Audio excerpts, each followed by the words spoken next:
സ്ഥാനാർത്ഥികളെ പാട്ടും പാടി ജയിപ്പിക്കാനുള്ള നെട്ടോട്ടത്തിലാണ് മുന്നണികൾ. നൂറുകണക്കിന് പ്രചരണ ഗാനങ്ങൾ ഒരുങ്ങുമ്പോഴും ഈ തെരഞ്ഞെടുപ്പ് കാലത്തെ പാട്ടുമത്സരത്തിൽ എല്ലാ പാർട്ടികളും ഒരുപോലെ ഏറ്റെടുത്തൊരു ഗാനമുണ്ട്. പ്രതീക്ഷയുടെ നല്ല നാളെ പുലർന്നു കാണാൻ സമരാഹ്വാനം നടത്തുന്ന ഗാനം രചിച്ചതും സംഗീതം നൽകിയതും ആലപിച്ചതും ഒരാൾ തന്നെ. കിളികൾ പാടണം പുതിയ പുലരി കാണണം എന്ന പാട്ടിന്റെ യഥാർത്ഥ ഉടമയെ ഞങ്ങൾ കണ്ടെത്തി.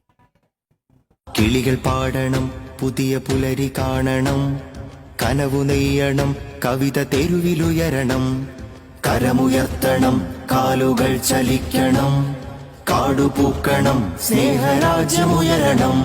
ഭയം ഭരിച്ചിടും കാലസന്ധികൾക്കുമേൽ ഭാരമുള്ള വാക്കു ചേർത്ത ദണ്ഡു പതിയണം. ഭയം ഭരിച്ചിടും കാലസന്ധികൾക്കുമേൽ ഭാരമുള്ള വാക്കു ചേർത്ത. തദ്ദേശ തെരഞ്ഞെടുപ്പിൽ മുന്നണി വ്യത്യാസമില്ലാതെ പ്രചാരണം കൊഴുപ്പിക്കാൻ ഉപയോഗിക്കുന്ന ഈ പാട്ടിന്റെ ഉടമയെ അന്വേഷിച്ച് ഞങ്ങളെത്തിയത് കൊണ്ടോട്ടി ഐക്കരപ്പടിയിലാണ്. ഷാഹുൽ ഹമീദാണ് ഈ പാട്ട് എഴുതിയത്. എല്ലാ സ്ഥാനാർത്ഥികളും ഒരുപോലെ ഉപയോഗിക്കുന്ന ഒരു പാട്ട് ഒരുപക്ഷെ ഈ തെരഞ്ഞെടുപ്പിൽ ഇത് മാത്രമായിരിക്കും. എങ്ങനെയാണ് ഈ പാട്ട് എഴുതാനുണ്ടായ ഒരു സാഹചര്യം?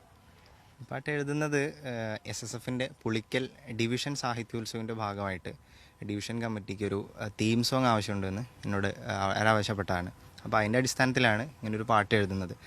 സാധാരണ ഒരു സാഹിത്യ പരിപാടിക്ക് ഉപയോഗിക്കുന്ന തീം സോങ്ങുകളുടെ ഒരു കണ്ടന്റിൽ നിന്ന് മാറിയിട്ട് നമുക്ക് പുതിയൊരു സാഹചര്യത്തെ കൂടെ പ്രതിനിധീകരിക്കുന്ന ഒരു പാട്ട് എന്നുള്ള അർത്ഥത്തിലാണ് ഇങ്ങനൊരു വരികൾ ഇതിൽ ഉൾക്കൊള്ളിക്കാമെന്ന് വിചാരിച്ചത്. അങ്ങനെ എഴുതിയൊരു പാട്ടാണ്. അപ്പോൾ അതിന് ശേഷമാണ് പിന്നെ തെരഞ്ഞെടുപ്പും അതിന്റെ പ്രചരണങ്ങളും. പക്ഷേ ഷാഹുൽ പോലും പറഞ്ഞിട്ടുണ്ടാവില്ലേ ഇങ്ങനെ ഈ ഒരു രീതിയിൽ ഇത് പ്രചരണത്തിന് ഉപയോഗിക്കുന്നത്? ഇല്ല, ഒരിക്കലും ഇല്ല. തീർച്ചയായും സാഹിത്യോത്സവോട് കൂടെ അവിടെ അവസാനിച്ചു എന്ന് കരുതിയ ഒരു പാട്ടായിരുന്നു. അപ്പോൾ അത് ഇങ്ങനെ ഒരുപാട് ആളുകളിലേക്ക് എത്തിപ്പെട്ടു. ഒരുപാട് ആളുകൾ അത് ഉപയോഗിച്ചു. പലരും എനിക്ക് ഇങ്ങോട്ട് അയച്ചു തന്നിട്ട് നിങ്ങളെ പാട്ട് ഇങ്ങനെ ഉപയോഗിക്കുന്നുണ്ട് എന്നൊക്കെ പറഞ്ഞു. അപ്പോൾ അത് കാണുമ്പോൾ ഒരുപാട് സന്തോഷമുണ്ട്. നമ്മൾ പ്രതീക്ഷിക്കാതെ കിട്ടുന്ന ഒരു വലിയൊരു അംഗീകാരമാണല്ലോ. പലരും ചോദിക്കാതെ ഉപയോഗിച്ചിട്ടുണ്ട്.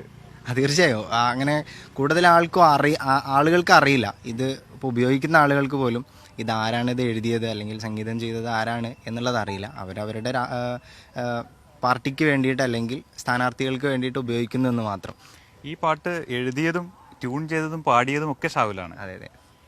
ആ പാട്ടൊന്ന് പാടാവോ? തീർച്ചയായും. കിളികൾ പാടണം പുതിയ പുലരി കാണണം, കനവു നെയ്യണം കവിത തെരുവിലുയരണം, കരമുയർത്തണം കാലുകൾ ചലിക്കണം, കാടുപൂക്കണം സ്നേഹരാജ്യമുയരണം. ഭയം ഭരിച്ചിടും കാലസന്ധികൾക്കുമേൽ ഭാരമുള്ള വാക്കു ചേർത്ത ദണ്ഡു പതിയണം. ഭയം ഭരിച്ചിടും കാലസന്ധികൾക്കുമേൽ ഭാരമുള്ള വാക്കു ചേർത്ത ദണ്ഡു പതിയണം. വരികളിൽ സമരകാഹളം മുഴക്കണം, വരണ്ട ചിന്തകൾക്കുമേൽ സാഹിത്യോത്സവൊഴുകണം. വരികളിൽ സമരകാഹളം മുഴക്കണം, വരണ്ട ചിന്തകൾക്കുമേൽ സാഹിത്യോത്സവൊഴുകണം.